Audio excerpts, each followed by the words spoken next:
He's here. All right. Well, how do you do? I'm Linda Joyce, and welcome to my museum, Hats of the 20th Century and More. I used to do programs about the hats of the 20th century and collect things from antique stores as I went, and now I have unpacked all of that and find I have a building full. So I think the best thing to do is try some YouTube videos. Now these are the brochures from when I did the hat programs. I have 6 different programs, and I will be doing them in their entirety. But first today we'll just give a little summary of the whole museum as quickly as can. So if it seems like I'm rushing, it's because I am. I don't want to waste your time.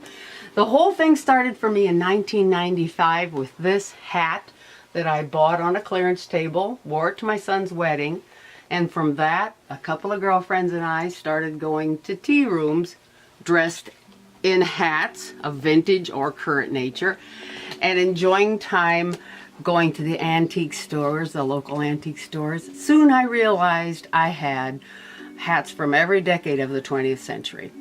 And from that, I figured I could do some programs. People were asking me about that. And I quickly learned, after being to libraries, there wasn't Google back then.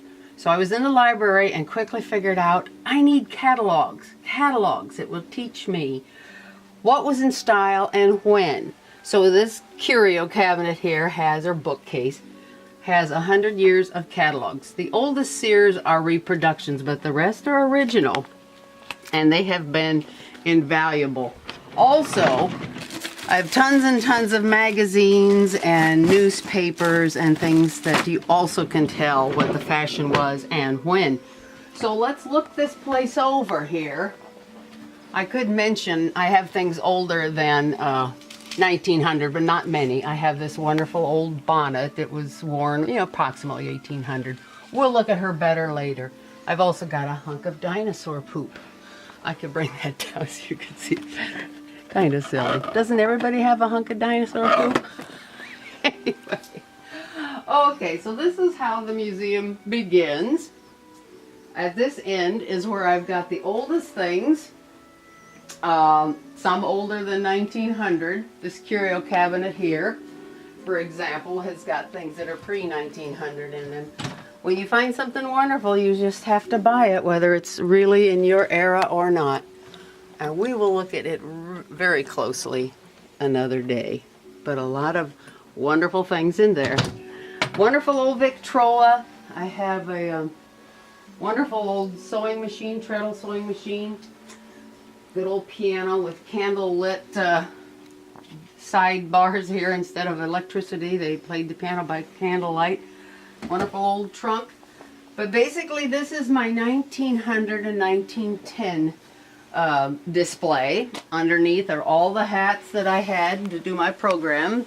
Packed away. I haven't seen them in years, so I'm anxious to get them out and start showing them to you. And here's the brochure that we used when I did take these shows on the road. Okay, and I'll read the paragraph while my cameraman zooms around on the walls and everything he wants to take in. The 1900 and 1910 program features more than 65 hats, both men's and women's, with lighthearted information on how the various styles originated from the end of the Victorian period to the dawn of the Roaring Twenties. These 2 decades were alive with fashion, and they really were. I mean, these are my fantastic hats. Even this gal, just got her lately. She's sitting on top of a record. Wonderful old hats. Then I also have clothing, a little bit of clothing from every era too. This is basically the 1900s, and this one is kind of 1910 into 1920 era.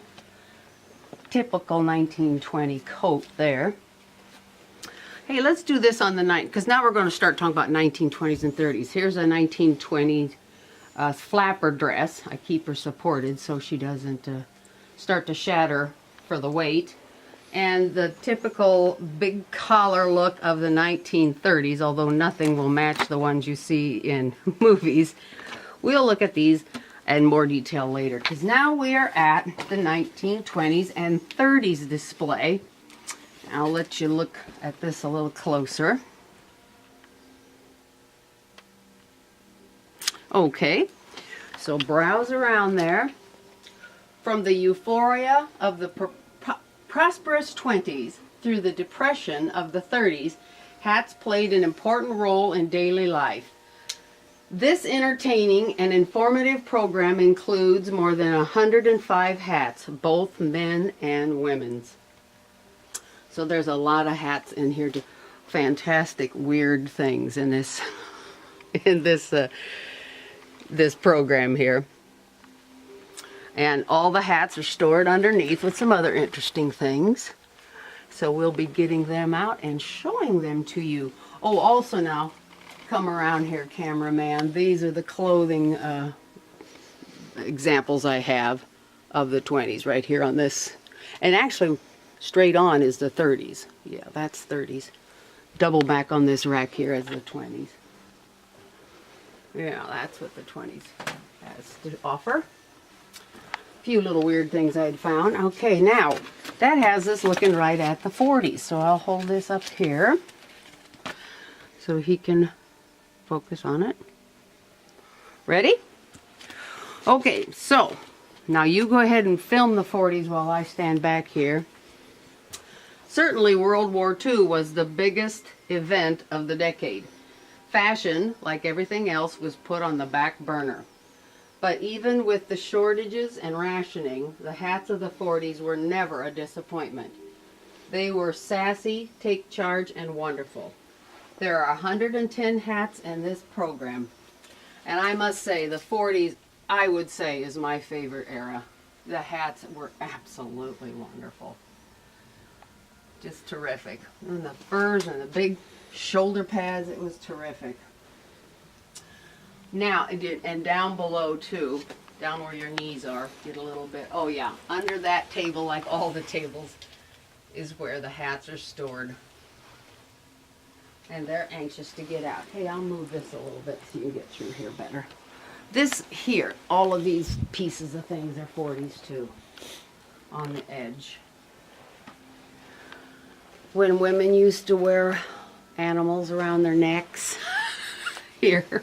This thing here. Can you imagine that now? Gosh, nobody can imagine that now. And then if we come over here, we have more clothing of the 40s. Some clothing and their wonderful fur coats. So heavy. Oh my gosh. The women were in such shape having the exercise of holding those coats up. So that kind of takes us into, we have a cardboard, we have a cardboard wardrobe here, and there's more clothes of the 40s in there that we'll get to another day. We'll get to it. Now we're kind of to the 50s, so this all in here and all of that above there, it's kind of 40s into 50s. Okay, so I'll hold this, how about right here? Okay, the carefree, casual days of the 50s found most people choosing to have the freedom of not wearing a hat. Men and women alike. So this was the era of small, easily worn hats in hopes that women, still caught up in fashion, would want to top off their outfit with a lovely little hat. There's plenty of whimsy in the program of the 1950s, because they made these hats so enticing that the women would still buy one. And also, big, beautiful hats were popular in the 50s too, but people didn't wear them necessarily on a day-to-day basis like they had before now. The war sort of changed everything. People started taking serious things serious. Now I'll open this up. We're at the 60s now. Open up my jewelry. There we go. Okay, let's put the 60s right here. Okay. It's common knowledge that hat wearing went into drastic decline during the 1960s. This era saw some unusual and bizarre hat styles and designs trying to make it fun. They attempted to keep their industry alive by promoting one fad after another in the 60s. And I do remember that.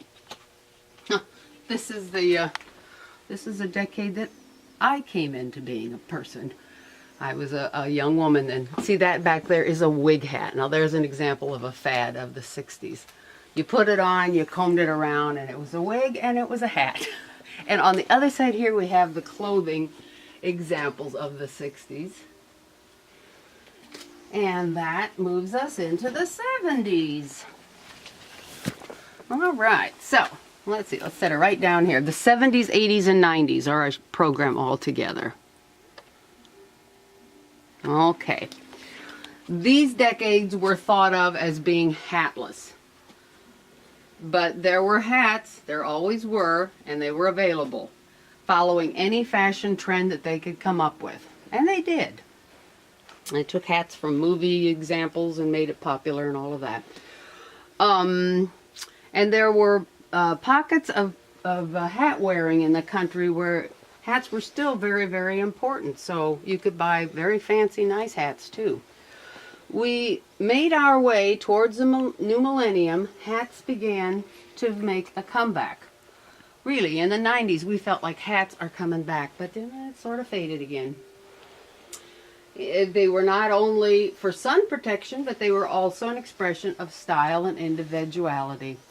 There's a lot of surprises among the hats of the 70s, 80s, and 90s. So that was the 70s. Now we're moving into the 80s display and the 90s display. Oh yeah. Such a fun time, really. Kind of gaudy, but kind of fun. And then did you get turned around, you could do the clothing here. If I get out of your way, maybe. The clothing of this is basically clothing of the 80s here and 90s. Okay. And that takes us right out to where we began. Come around the corner 1999 and we have a little bit of 2000. And that's where I decided my collecting has to stop. So, I guess that's kind of it. Thank you very much for spending this time with me, and I hope to see you again. We'll show you everything in greater detail. Thank you.